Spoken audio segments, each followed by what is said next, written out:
Hello and welcome to another episode of Soap Goes to the Oscars. This is episode 82. I am recording on April 6th, 2025. I watched this on April 4th. And this is the second movie from the 1938 Oscars that I've watched. And the movie was Pygmalion. This was available on the Internet Archive, so it was free. And something funny about that, one of the episodes that just recently posted, I listened to, and it's from a while back. It would have been Little Women that I watched, probably a year ago, and I watched it on the Internet Archive. And at the time, I said, that they asked for donations. And I said, it was first movie I'd watched on there. I said, if I find that there's a lot of movies on here, I'll definitely donate. I definitely have not donated, but I will try to remember to do that because I have watched quite a few movies on there, and there's 3 movies, including this one. There's 3 movies from this year's Oscars that are available on there. So I don't mind throwing a little cash at them if I have to. I don't have to, but I can. Pygmalion is a 1938 British film based on the 1913 George Bernard Shaw play of the same name and adapted by him for the screen. It stars Leslie Howard as Professor Henry Higgins and Wendy Hiller as Eliza Doolittle. The film was a financial and critical success and won an Oscar for Best Screenplay and 3 more nominations: Best Picture, Best Actor Howard, and Best Actress Hiller. The screenplay later was adapted into the 1956 theatrical musical My Fair Lady, which in turn led to the 1964 film of the same name. And I didn't realize that. I knew the name Eliza Doolittle. I didn't realize that this was sort of the original movie version of that character. Leslie Howard was the one that from last year, or maybe 2 years ago's Oscar, meaning 1936, 35 even, maybe. Can't remember. Anyway, he played Romeo in all of his 43 years old at the time in Romeo and Juliet. So, yeah, the oldest Romeo that ever Romeoed. Directed by Anthony Asquith and Leslie Howard is listed here on Wikipedia. Produced by Gabriel Pascal. Cinematography, Henry Stradling. Edited by David Lean. Oh, that's interesting.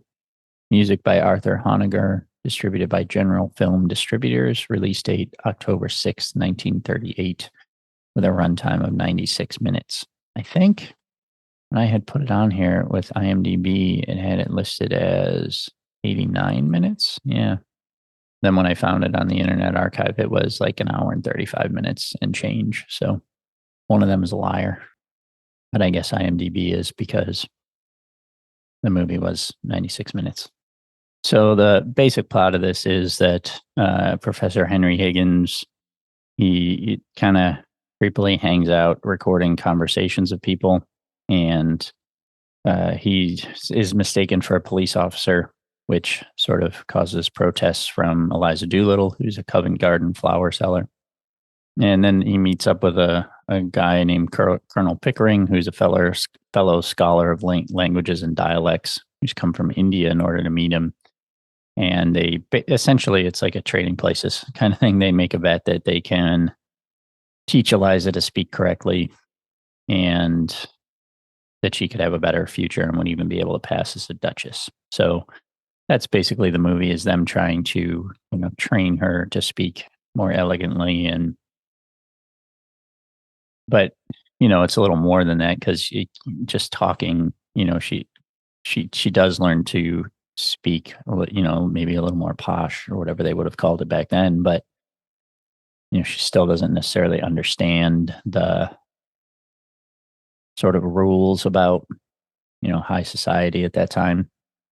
So, she can't necessarily, like, when he has her meet some well-to-do people, they basically just stick to like the weather and, health things. So medical things, so that she can sort of stay on subject. So this was pretty good. It was funny. Had a lot of humor. There was something specifically, I think, that made me laugh out loud, but I can't remember what it was now. And I will say I was, as I often am with any movie these days, unfortunately, a little bit distracted going on my phone or whatever.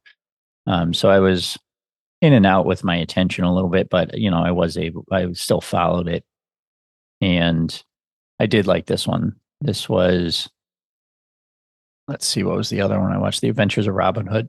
I also like that one quite a bit. So far, in 1937 Oscars, I really did not care for most of them. And I think the first, like, I watched A Star is Born, and I like that. And then I watched many movies and didn't like most of them, and then watched one that I did like. And then, like, the last one, the winner, I liked, Life of Emile Zola. But, and then 1935, I had liked, quite a few of them, I think. So they really kind of comes and goes with these. But so far, I like these first two, and we'll see how the rest goes. But yeah, I'd recommend this one. I think I gave it 3.5 stars, maybe on Letterbox. At least three, but maybe 3.5. I don't. This is off subject, but I don't really like the 5 star system.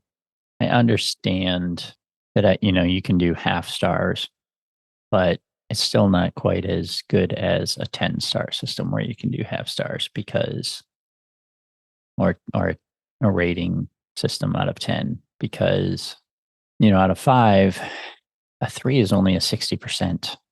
It may, 4 is 80%. And even that might not be high enough. Maybe I want to go 75. I want to go 85. And you really only, like on Letterboxd, at least you really only can do the 5 star system. So I don't know. I think a rating out of 10 is a little more like, if you could do quarter stars, then you could, with the 5 star system, then you could essentially mimic a 10 star with half star ratings. But anyway, that's just my thoughts on the 5 and 10 star rating system that you've all been craving. So you're welcome. But that is all I'm going to do for this one. It was good. I enjoyed it. And moving on. See you next time.